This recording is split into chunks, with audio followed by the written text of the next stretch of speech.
founder of IoT Marketing, Johannes Beekman. How are you doing today, Johannes?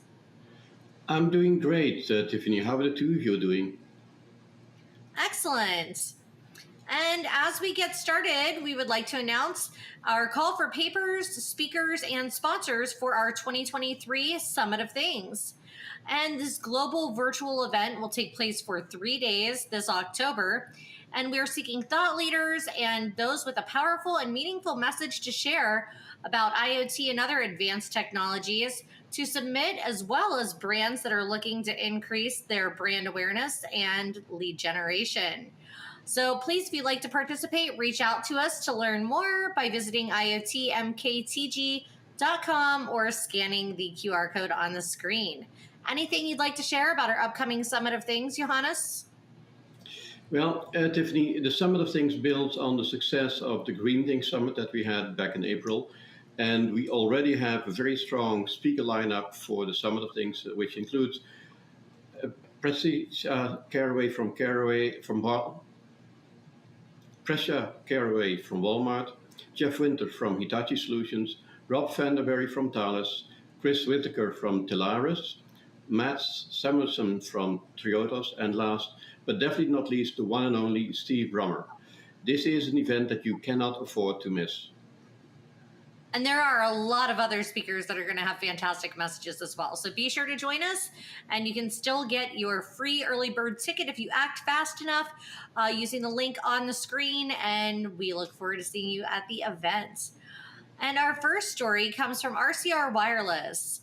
Vodafone Group and CK Hutchison Group Telecom Holdings have entered binding agreements in relation to a combination of their telecommunication businesses in the UK, respectively, Vodafone UK and 3 UK, and the company said in a recent release. And the new entity would make it the largest mobile network in the UK, according to published reports, with 27 million customers. Under the terms of the deal, Vodafone will own 51% of the new entity, while Hutchison Group will own 49%. The deal does, however, still have to make it past the regulators.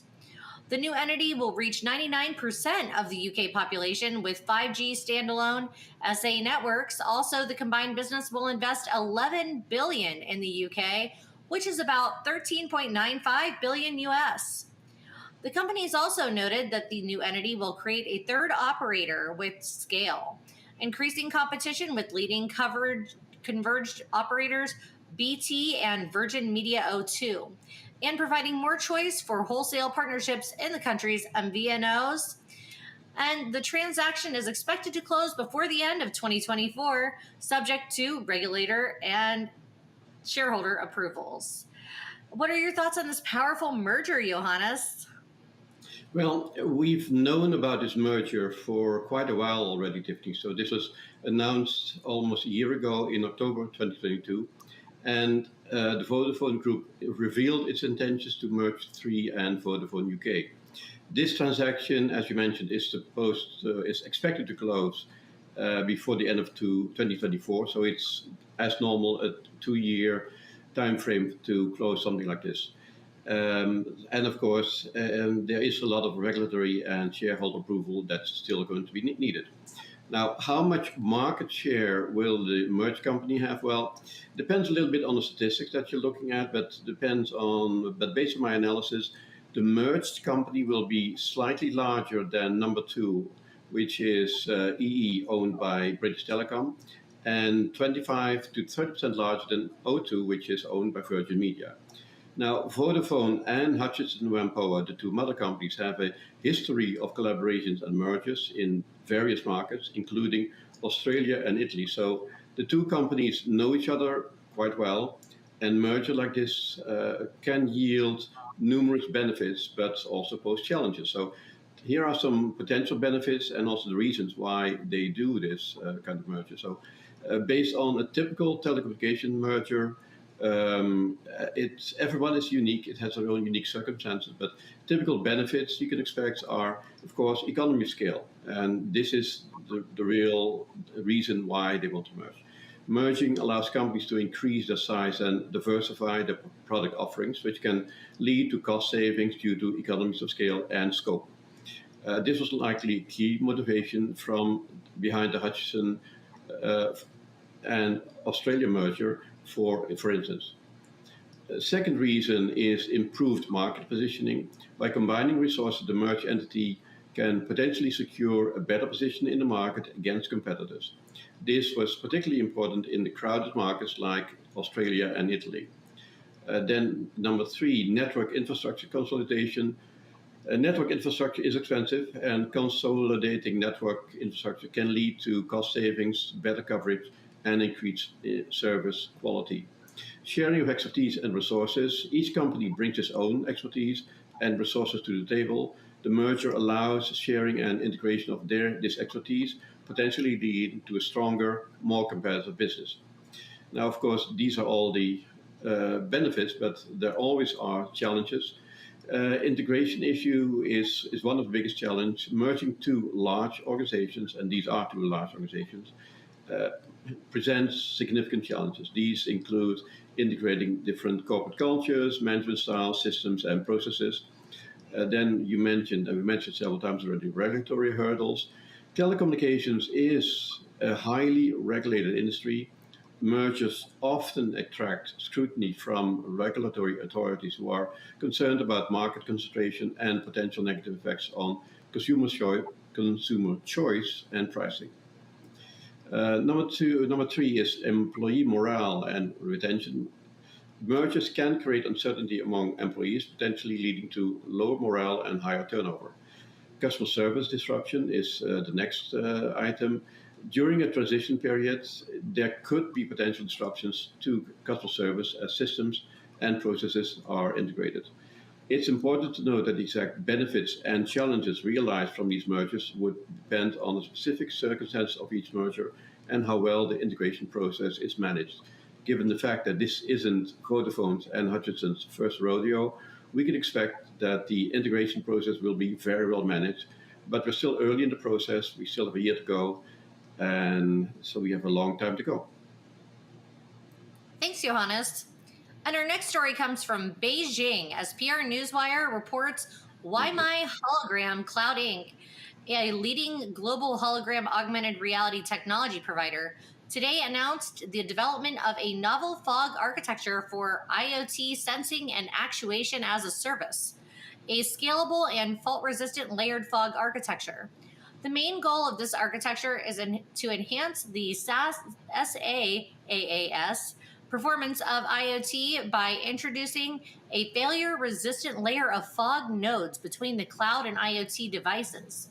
This architecture is referred to as a multi-layer or layered architecture. WiMi's novel layered fog architecture can be called Sensor and Actuator Service Layered Fog Delivery. The article claims it is more fault-resistant and maintains network connectivity by dynamically reassigning tasks from the failed node to the nearest active node. The architecture keeps track of user pre-specified instructions. These instructions are closer to the end user IoT device terminals, speeding up the generation of drive commands in the case of an overload, such as nodes can offload their monitoring responsibilities to their parent nodes. This new fog architecture can operate under a diverse ecosystem and properly manage observation and drive requests. What are your thoughts on this new fog architecture, Johannes?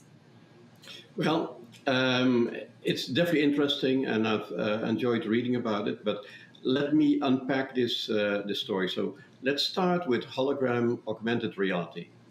Hologram augmented reality is a technology that combines holography and augmented reality to create immersive and interactive experiences. Holography involves capturing and reconstructing the light field of an object, producing a three-dimensional representation of the object. Augmented reality, on the other hand, overlays digital content onto the real-world environment. In hologram AR, holographic displays are used to project virtual objects that appear to exist in physical space. These displays employ techniques like diffraction interference or projection to generate the illusion of three-dimensional objects floating in mid-air. Augmented reality elements are then integrated into the holographic display, allowing virtual objects to interact with and respond to real-world environment. This integration is achieved through sensors, cameras, and computer vision algorithms that track the user's position and the physical objects around them. The virtual content is rendered in real time and seamlessly integrated with the user's perspective, thus creating a mixed reality experience where users can perceive and interact with virtual objects in a realistic and immersive manner. Now, hologram augmented reality AR typically requires a much higher bandwidth than a traditional AR application and devices. And there are a few reasons for this, meaning data volume. Hologram AR involves rendering and displaying complex 3D holographic visuals, which require a significant amount of data to be transmitted, unlike traditional AR devices that overlay digital content on a live video feed. Hologram AR typically requires the transmission of entire 3D models, textures, and other associated data. The larger data size contributes to a much higher bandwidth requirements. Real-time rendering. Hologram AR often involves real-time rendering of 3D graphics to maintain the illusion of virtual objects existing in physical space. This real-time rendering necessitates a continuous stream of data to be transmitted to the AR device and to maintain a fluid and responsive holographic experience. As a result, hologram AR places additional demands on bandwidth compared to AR devices that rely on pre-rendered or simpler 2D graphics. And then let's talk about the sensor data. Hologram AR systems may also utilize sensors to capture real-world information and enhance the user's experience. For example, depth sensors or cameras can provide data for spatial mapping, object detection, or gesture recognition. The transmission of sensor data from the device to the processing backend or cloud services can contribute to the overall bandwidth requirements. And then let's not forget the collaborative experiences. In certain hologram AR scenarios, and that's where they become really interesting, multiple users may share the same holographic environment and interact with virtual objects simultaneously. This collaborative aspect increases the complexity of data transmission as each user's perspective and interaction data need to be communicated to the AR device in real time. Consequently, the bandwidth requirements are higher to support multiple streams of synchronized holographic data. It's important to note that the bandwidth requirements can vary depending on the specific hologram AR application, the complexity of the holographic graphic content, the level of interactivity, and in the integration of sensor data. Advancements in compression algorithms, network technologies, and edge computing can help mitigate some of the bandwidth challenges associated with hologram AR, but it remains a consideration when designing and deploying hologram AR systems. Second, and this is where we get into the fog aspect of the story, Tiffany, Alamari et al. Introduced the Internet of Things sensor and actuators layered fog service delivery model, SCADAfence, in a research paper in 2019. They added a layered approach, things and gateway layer, the fog layer, and the cloud layer, to the existing framework for sensing and actuating as a service delivery for IoT devices. The main goal of this enhancement was to provide multiple sensors and actuators composition options with high data filtering rates and reduced response time. And they included built-in fault resistance in the layered architecture. The hologram augmented reality still needs a lot of bandwidth, but the sensors and actuator layered fog and service delivery approach reduces the response time and is more fault tolerant. Thanks, Johannes. That was definitely a lot of information to unpack. And our next story comes from calcalistek.com, as Israeli OT and IoT cybersecurity company SCADAfence has been acquired by U.S. giant Honeywell. The terms of the deal were not disclosed, but it is estimated that Honeywell paid tens of millions of dollars for this Israeli startup. SCADAfence, which provides operational or OT and Internet of Things IoT cybersecurity solutions for monitoring large-scale networks, closed an additional $16 million funding round this March with an investment from Fujitsu, Mitsubishi Electric, and Prosegur corporations.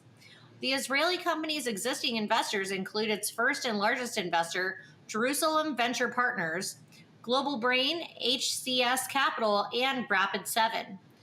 The SCADAfence platform enables organizations with complex OT networks to integrate industrial IoT by reducing cyber risks and mitigating operational threats.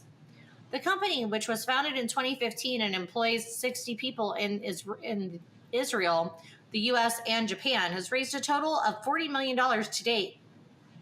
SCADAfence will become part of Honeywell's Cybersecurity Center of Excellence in Tel Aviv.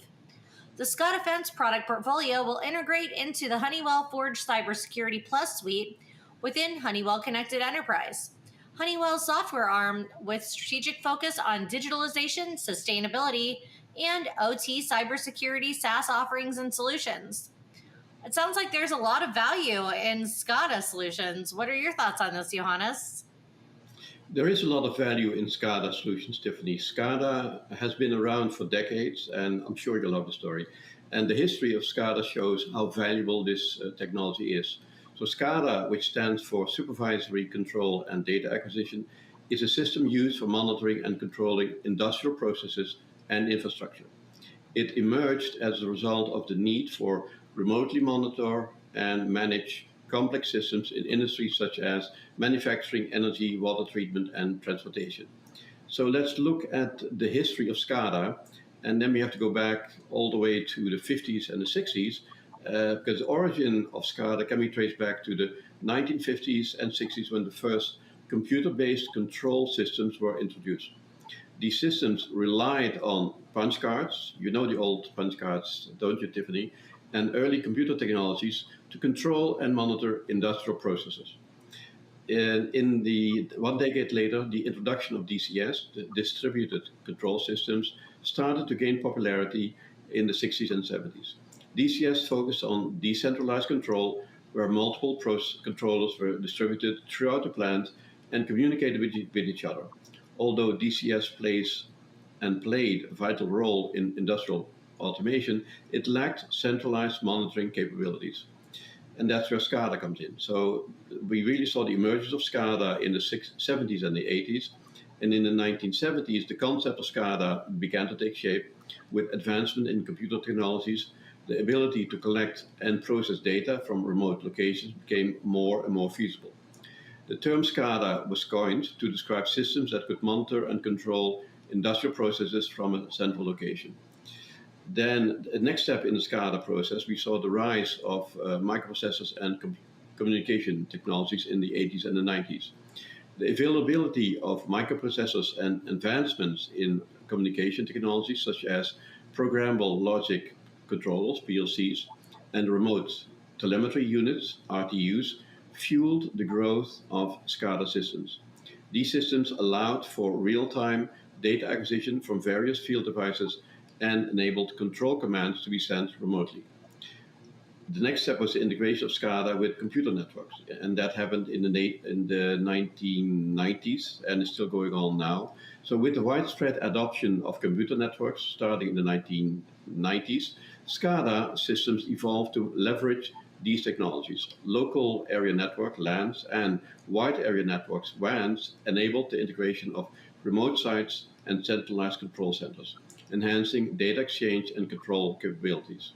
The next step in the SCADA development was the rise of the internet, and of course, with the internet, we got the cybersecurity challenges. This started in the 2000s and goes on until today. The rise of the internet brought new opportunities and challenges for SCADA systems. Integration of SCADA with the internet technologies allowed for remote access and improved monitoring.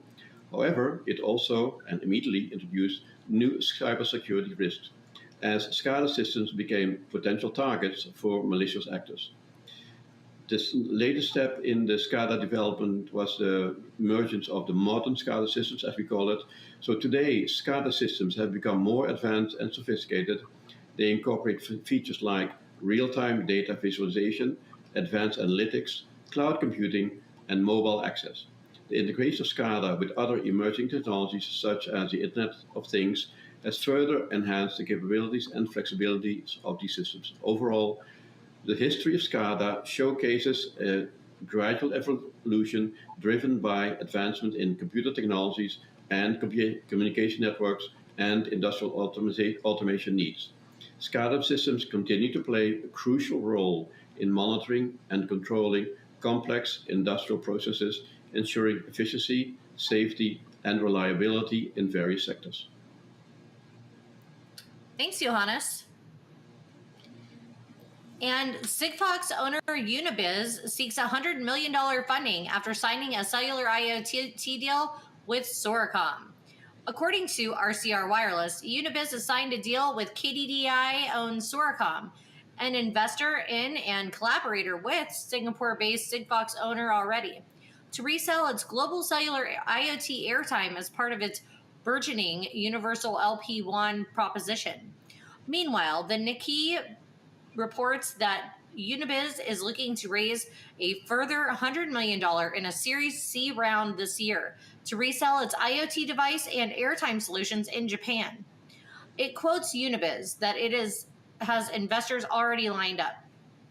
Earlier this year, Soracom and Unabiz announced a jointly developed LTE-M smart button for dozens of unique IoT use cases. The pair, which have collaborated previously on custom hardware and connectivity, projects for specific customers and co-branding and are co-selling the device. Unabiz has been pursuing a unified LP1 world since its purchase of French-born IoT tech company Sigfox at the start of last year in 2022. It has just announced a deal with Actility, a genuine aristocrat on the rival of LoRaWAN scene. Paris-headquartered Actility had a hand in the development of the LoRaWAN networking protocol along with Semtech and IBM, as opposed to the LoRa modulation technology, which was invented by Chernobyl-based Cellular in 2009 and sold Semtech in 2012. It is a founding member of the LoRa Alliance and a major LoRaWAN vendor and operator. The arrangement with Actility follows similar LPWA data integration deals with the Things Industries in the Netherlands, Senet in the US, and Lori IoT in Switzerland, all of which are powers in the LoRaWAN space. And most of them were already sympathetic to the idea of crossover with Sigfox and other LPWA standards, including cellular-based IoT solutions and technologies NB-IoT and LTE-M. Actility was even in the early running to buy Sigfox.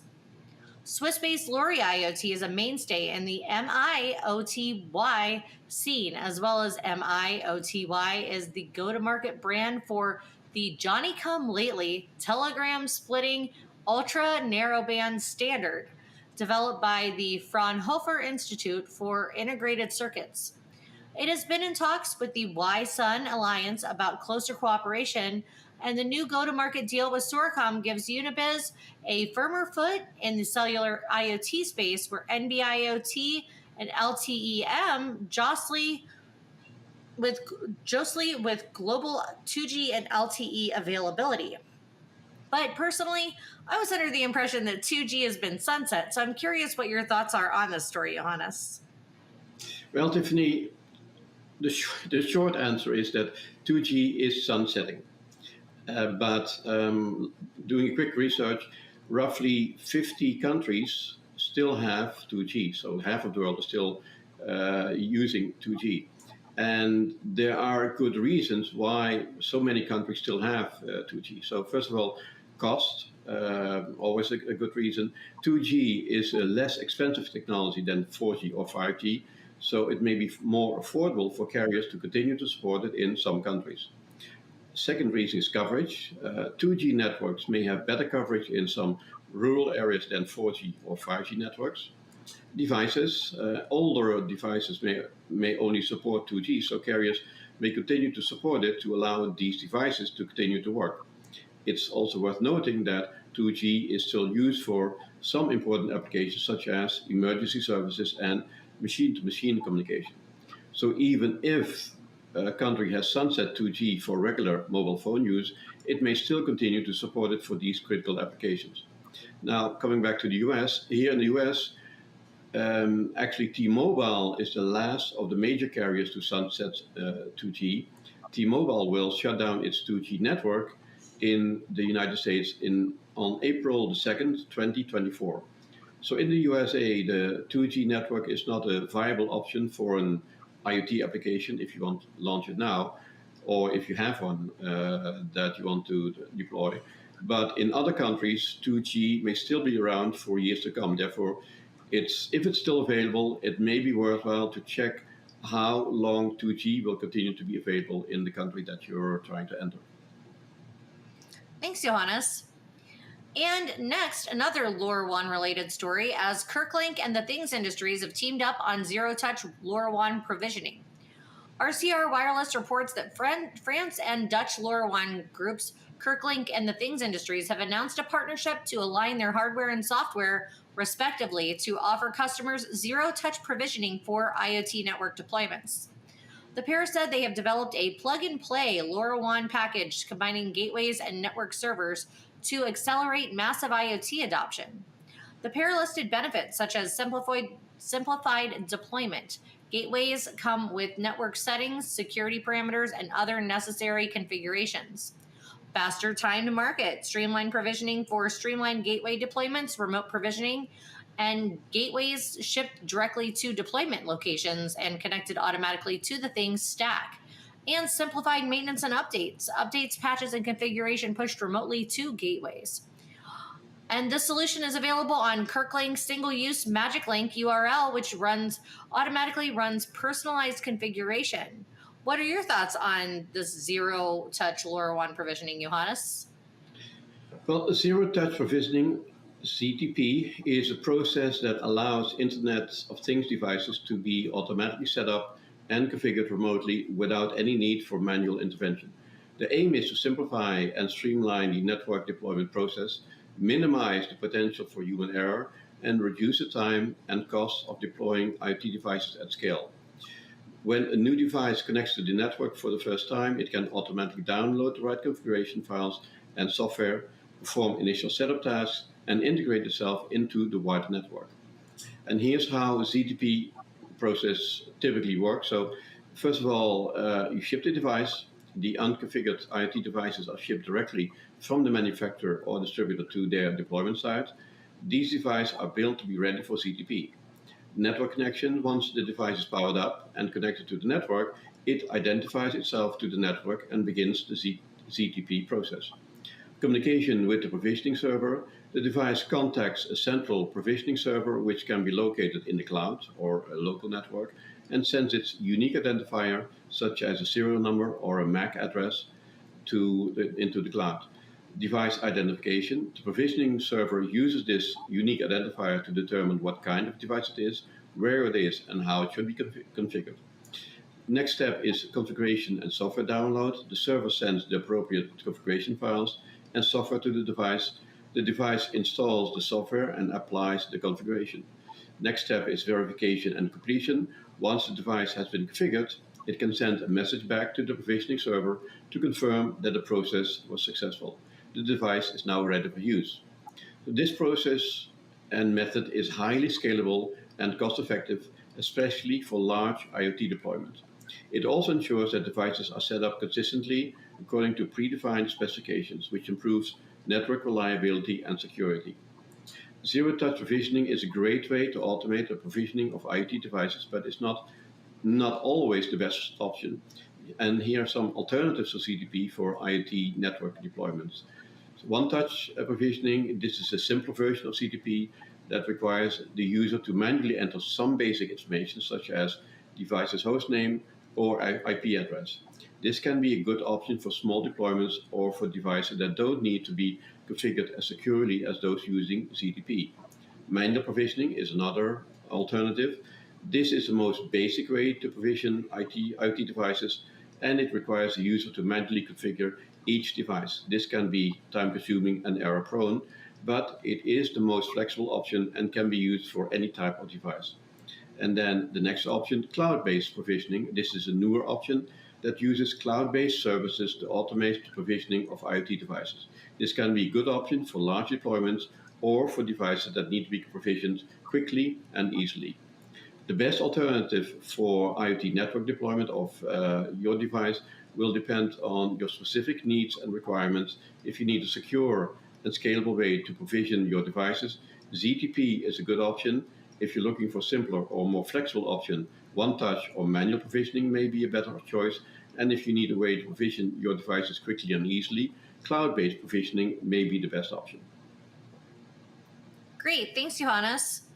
And LoRaWAN seems to be all over the news as EchoStar Corporation announced that 7 leading European IoT service providers have signed multi-year commercial agreements to develop and sell IoT solutions using EchoStar Mobile's pan-European satellite-based LoRa-enabled IoT network. What a mouthful. IoT Business News reports that customers API-K, Siric, Dalesland Net, Dryad, Galaxy One, ProISIS, and Symes are leveraging the real-time network to enable massive IoT deployments for applications such as outdoor personal geosafety, soil moisture monitoring, ultra-early forest fire detection, utility metering, and pipeline monitoring. Compatible with Semtech Corporation's LoRa-enabled wireless platform for device connectivity, the powerful geostationary EchoStar XXI S-band satellite delivers pervasive two-way connectivity seamlessly across Europe without requiring roaming agreements across geographies. EchoStar Mobile Limited is the EchoStar subsidiary in Europe that operates a mobile satellite system, MSS, network using the geostationary EchoStar XXI satellite. Globally, EchoStar is developing an S-band constellation of low Earth orbit LEO satellites called EchoStar Lyra to support Internet of Things connectivity as the company explores the development of a global non-terrestrial 5G network in the S-band. Wow. What are your thoughts on this news for EchoStar, Johannes? We've mentioned satellite IoT several times in the past 9 months, Tiffani, and here we have another satellite company announcing the birth, you can call it a launch, of a satellite network in the LEO orbit. So EchoStar Lyra, the S-band low orbit LEO satellite constellation for global Internet of Things connectivity from EchoStar Hughes. Your news story talks about the deployment of EchoStar Lyra in the European theater. A February 1 press release that I discovered mentioned the deployment in Australia. So EchoStar Lyra is being rolled out globally, country by country or theater by theater. So we can expect more satellite launches and more press releases. Thanks, Johannes. And as the use of IoT continues to grow for environmental monitoring and real-time data transmission, the demand for reliable and long-lasting power sources has become critical. CellPack Solutions offers tailored solutions that cater to the unique requirements of remote IoT sensors. According to Envirotech Online, CellPack Solutions strongly recommends utilizing lithium thionyl chloride chemistry for its exceptional energy density. And these primary power sources have been proven to comfortably last for 10 plus years, with some verified cases lasting over 40 years. With detailed application information, CellPack Solutions' team of specialists can conduct lifetime calculations and suggest the most suitable cell for each specific application. Considering the battery during the initial design phase maximizes life expectancy and minimizes the risk of costly redesigns in the future, with a team of experienced engineers who collaborate closely with customers to develop battery packs tailored to their precise requirements, including voltage capacity and form factor. This collaborative approach ensures that each solution is optimized for the intended application, providing seamless integration and optimal performance. Wow, a lifespan of 40 years? It seems almost impossible that could already have findings, but what are your thoughts on this solution, Johannes? Wow, Tiffani, such a short paragraph, and there's so much going on in this article, so let me unpack this. So first, let me start with lithium thionyl chloride. This is a type of non-rechargeable battery chemistry that has its own unique set of advantages and disadvantages. Now, the advantage is the high energy density, that's why we like it. Lithium thionyl chloride batteries have one of the highest energy densities of any type of battery, allowing them to store a significant amount of energy relative to their size. The second reason is low self-discharge rate. You could call it a leak of the batteries. Lithium thionyl chloride batteries have a extremely low self-discharge rate, which means that they can hold the charge for a long period when not in use. This makes them suitable for low drain, long-term applications. The third advantage is a wide operating temperature range. These batteries can operate effectively across a wide range of temperatures from minus 55 Celsius to plus 85 Celsius. This makes them useful in extreme conditions. The next reason is the long shelf life. Due to their low self-discharge rate, these batteries have a long shelf life, often up to 100 years or more.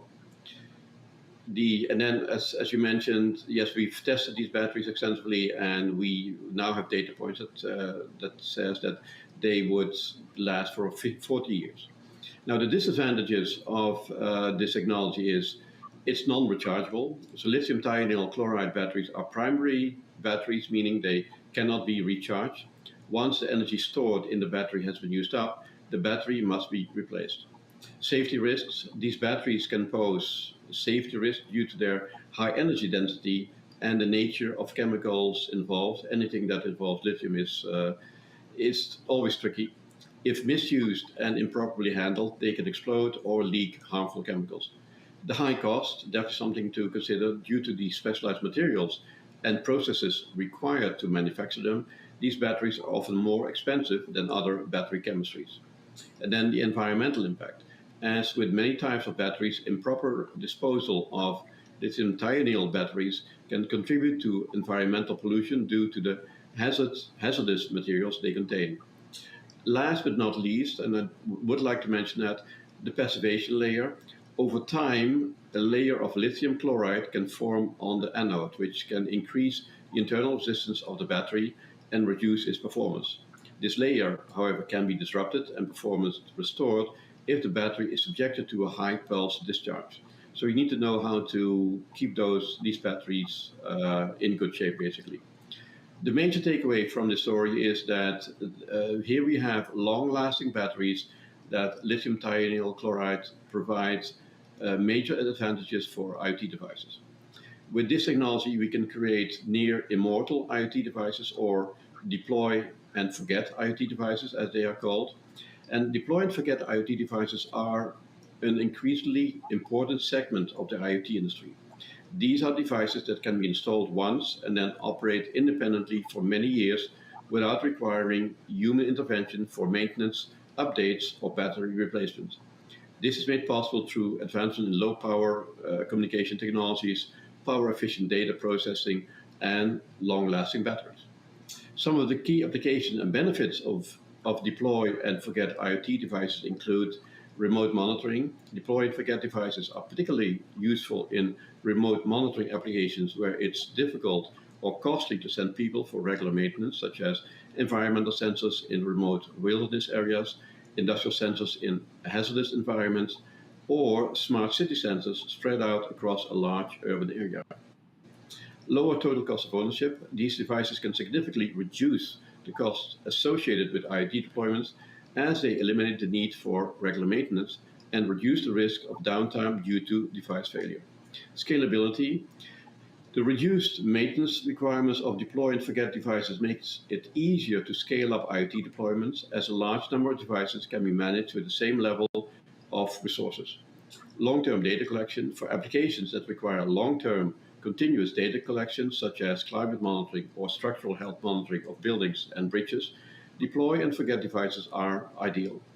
Access to difficult locations. Deploy and forget devices can be placed in difficult to access locations or in area where regular maintenance would be disruptive, such as within building walls for moisture detection or inside machinery for condition monitoring. However, it's important to note that deploy and forget doesn't mean these devices are completely without challenges. They require robust, reliable, and a secure design to ensure they can operate effectively over their lifespan of 30, 40 years.